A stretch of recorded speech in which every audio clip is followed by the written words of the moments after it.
Franchement, les gars, qui l'eût cru? J'espère que vous allez bien, que tout se passe bien pour vous. Aujourd'hui, on se retrouve pour le débrief de Real Madrid, Dortmund. Il y a beaucoup de choses à dire. J'espère que vous avez le temps. Prenez un café à boire, j'en sais rien à manger. Installez-vous bien parce que là, on va parler longuement. On va parler cru, on va parler direct, on va parler bien. Victoire 5-2. Franchement, à la mi-temps, tu me dis qu'on gagne 5-2, mais en fait, je ne te crois pas. Mais je te crois dans le scénario parce que c'est un scénario digne du Real Madrid, d'une équipe qui n'est nulle à chier en première mi-temps, qui n'arrive pas à avoir un plan de jeu, une tactique précise. On alterne des relances à 4, des relances à 3, des relayeurs, Modric qui vient, ou des fois c'est Bellingham, ou des fois c'est Valverde. On ne sait même pas comment relancer le ballon. Ça envoie des quiches à Militao du côté de Vinicius qui était nul à chier, mais éclaté au sol. Vinicius, quand il est comme ça, c'est le Vinicius du début de saison. Mais en fait, en fait, c'est ce mec est irrationnel.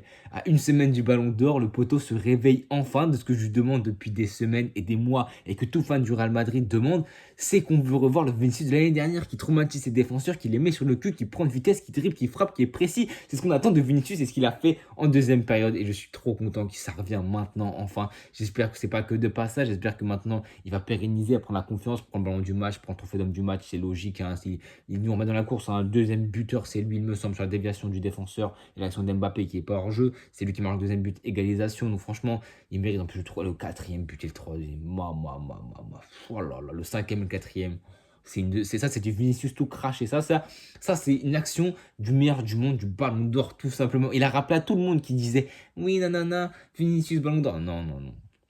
Vinicius aura Ballon d'Or, il n'y aura pas de doute, il n'y a pas de débat. Il nous a encore prouvé aujourd'hui qu'il a été stratosphérique. En tout cas, deuxième mi-temps, parce que première mi-temps, j'ai vanné BeFootball sur TikTok parce qu'ils ont mis une photo avec Vinicius et Mbappé fantomatique. Mais mon gars, j'ai liké, retweeté parce que c'est évident qu'en première mi-temps, et ça a duré en deuxième mi-temps pour Mbappé qui a été très peu présent, même s'il était là, quand même, les courses, voilà, essayer de trouver des ballons, de tirer, de tenter sa chance. Donc voilà, c'est pour ça que ça ne mérite pas un zéro, mais bon, ça ne mérite pas une note énorme. Il a quelques occasions, mais il a été beaucoup plus discret dans l'ombre qu'un Vinicius, par exemple, en deuxième période, qui lui s'est vraiment réveillé. C'est pour ça, l'image, il montre Vinicius et Mbappé, mais moi, dans ma vidéo après sur TikTok, le TikTok dans la description, j'ai mis que le meilleur joueur du monde et le ballon d'or, c'est Vinicius, parce que Vinicius a su passer du tout au tout, d'un match nul à chier, éclaté, où il arrive rien, pas une passe, pas un contrôle, pas une idée, rien, pas un dribble. Le Vinicius depuis le début de saison, tout simplement, à un Vinicius qui tente, qui est en confiance, aussi grâce à qui? Grâce à monsieur Antonio Rudiger, parce que sans sa tête et sans ce revirement de situation, le centre, il est magnifique,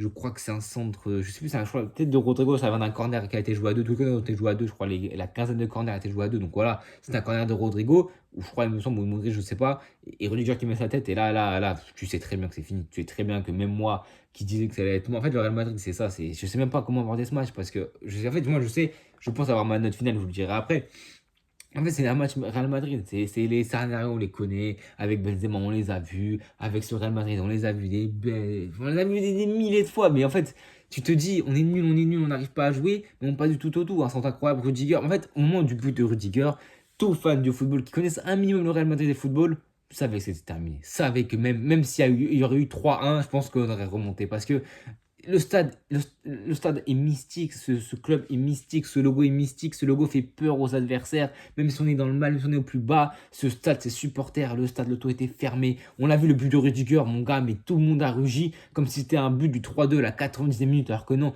c'était le but du 1-2 carrément à la 60e minute. Mais le stade a rugi parce qu'il le savait. Le stade, les supporters présents au stade savaient que c'était le but déclic, le but qui allait réveiller les troupes. Et ça n'a pas manqué parce que 3 minutes plus tard, c'est Vinicius qui marque sur je crois que c'est une passe exceptionnelle encore de Modric qui a fait des passes incroyables. Et là, qu'il a mis dans l'intervalle pour Mbappé. Et il rate son geste.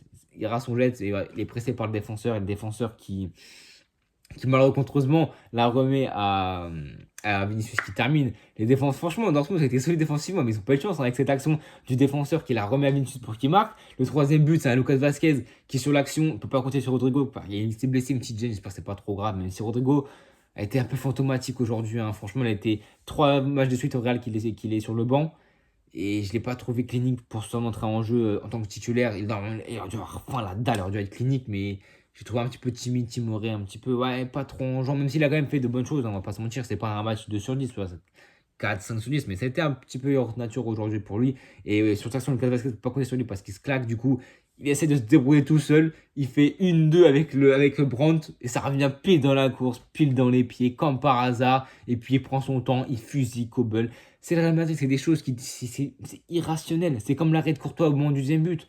Il se prend le petit pont et ce grand fou, cette grande tige d'1,98 m, il arrive avec ses grandes jambes à nous bloquer ce petit pont, à la remettre pied gauche et dans la foulée de l'action, c'est le but de Vinicius. Est-ce qu'on se rend compte de ouais, le Real Madrid, le Real Madrid est mystique, a des choses qui tournent tout en notre faveur, souvent, souvent, des éléments qui tournent en notre faveur. Mais malheureusement, et c'est le point noir de ce match, c'est contre Lille.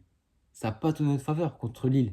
On n'a pas gagné. On a eu des occasions, on a eu des barres, on a eu des poteaux. Aujourd'hui, on a eu de double barre, etc. sur l'action Bellingham, deux fois Bellingham et Rodrigo. On a eu des barres, sauf qu'après, on a eu la hargne pour continuer.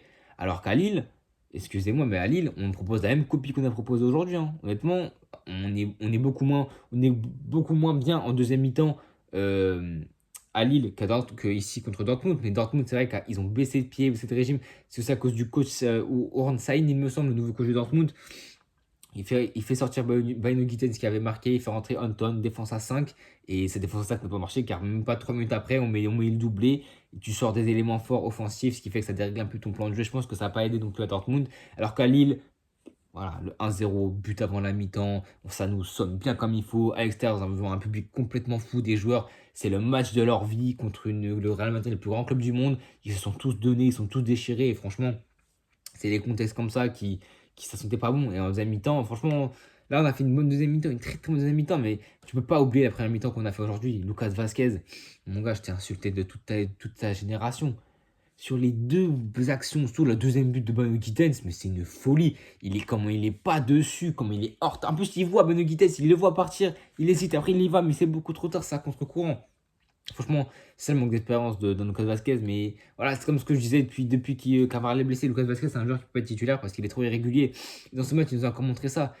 Il fait deux erreurs bêtes défensivement. Par contre, offensivement, c'est un ailier de formation. Et ça se voit parce que la finition était clinique. Pied droit, boum, pleine louche, magnifique. Sans parler d'après de Vinicius. À partir du moment du but de Rudiger, déjà c'était fini. Mais alors, après, c'est du but de Vinicius. Quand Vinicius marque, tu sais très bien que ça va lui donner encore plus de confiance. Et bah voilà, voilà, voilà, voilà. Festival de dribble. En plus, il a mis Emre Can sur son côté, le poteau. Premier face à face. Emre Can, Vinicius. Vinicius fait quoi? Voilà, il a touché à peine, petit pont. Bro, c'est exceptionnel. Il court. Franchement, non, Vinicius, il a tout fait ce soir. En vrai, ça, c'est le Vinicius qu'on veut voir. C'est le Vinicius qui est percutant, qui est virevoltant, qui est imprévisible. Il y a beaucoup de déchets, on le sait. Mais en fait, je sais pas, Vinicius est dans un mindset de peut-être la pression du Ballon d'Or, l'offre Arabie Saoudite, ou peut-être parce que il veut comme potentiellement le futur Ballon d'Or, il sait qu'il y a des regards braqués sur lui. Il veut faire moins de déchets, plus appliquer, prendre moins de risques. Mais moi, nous, c'est pas ce qu'on veut. Nous, on veut un Vinicius qui tente 15 dribbles par match, qui va peut-être en rater 8, mais par contre, sur les autres, sur les 9 qui va réussir, ça va être des dribbles qui vont être cliniques parce que ça va éliminer un, deux défenseurs. Ensuite, il peut trouver une frappe parce qu'il a une qualité exceptionnelle. Il peut trouver une passe dans l'intervalle, la vision de jeu. Ce joueur est trop complet, il a tout. Moi, c'est pour ça que je veux qu'il tente, même s'il rate, parce qu'il va rater, il va beaucoup rater. Mais au moins, là, des matchs comme ça, quand il rate autant en première mi-temps, qu'il est pas dedans, c'est des matchs qu'on voit depuis le début de saison, ça. Et franchement, le résultat, honnêtement, moi je vous le dis, hein, peut-être que anti-madrilène, alors que je suis madrilène, etc. Mais franchement, si on n'aurait perdu ce match ce soir, ça m'aurait même pas dérangé parce que faut que ça serve d'électrochoc à l'équipe. Parce qu'à un moment donné, que ce soit bien à Ancelotti, que ce soit aux joueurs, parce que la première mi-temps qu'on a proposée aujourd'hui, excusez-moi, mais j'espère que contre City et contre le Barça dans samedi là, parce que là, en face, le Barça, ils ont un changement de coach, Hansi Flick, c'est plus la même. Là, Xavi, c'est bye bye. Je l'aimais trop, Xavi, il fallait qu'il reste. Mais là, c'est Hansi Flick. Et Hansi Flick, il a des plans de jeu. T'as un Lamine Yamal en feu, un Lewandowski meilleur buteur de Ligue avec 13 buts, Rafinha en renaissance. Donc là, c'est une équipe en face du Barça qui est pas là pour rigoler. Mais moi, je vous dis, le Barça, ça va être un match serré. Je pense qu'on va encore gagner contre le Barça parce que, même pas parce que l'excès de confiance, parce que les résultats nous prouvent que on galère dans le jeu, en Liga, on est nul à chier, on joue, Celta joue mieux que nous, Mallorca a mieux joué que nous, Las Palmas joue mieux que nous, bref, tout le monde joue mieux que nous, et pourtant on gagne quand même, parce que c'est le Real Madrid, c'est des choses comme ça qui sont imprévisibles, et je sais très bien qu'on va réussir à se mettre au niveau, parce qu'en fait là, aujourd'hui, je me suis dit, si aujourd'hui on se met pas au niveau contre Dortmund, on se mettra au niveau quand? C'est la semaine d'essai du Real Madrid, enfin de très gros adversaires, Dortmund, finaliste de la Ligue des Champions la saison dernière, et là le Barça Classico, 43e match sur défaite potentiellement, si tu perds pas contre le Barça, tu égales le record de 2018-2019. C'est des matchs comme ça qui sont importants, une semaine qui est charnière de notre saison parce que c'est la première grosse semaine du Real Madrid. Et là, C'est dans ces moments-là que je voulais voir les joueurs en première mi-temps et je ne l'ai pas vu. Ça m'a fait. Franchement, ça m'a énervé. Je me suis dit, mais comment c'est possible? Comment c'est possible? Comment tu prends pas la mesure de l'événement? Tu prends 2 buts bêtes. Mais t'es attentif, Rudiger, il est attentif sur Sergio Guirassy, qui la décale magnifiquement bien. Tu peux pas être aussi attentif, c'est pas possible, t'as pas le droit. Mais en fait, cette équipe du Real Madrid sait qu'ils sont extraordinaires, qu'il y a des individualités extrêmement fortes et ils s'appuient dessus. Et ça me choque même pas en fait, ça me choque même pas. Là, c'est pour ça que je dis depuis le début de saison, tout le monde nous voit enterrer, déjà mort parce que dans le jeu on n'est pas bon. Nanana. En fait, c'est le Real Madrid. C'est le Real Madrid. À un moment donné, il ne faut pas les choquer. On est nul dans le jeu, on n'a pas de plan de jeu.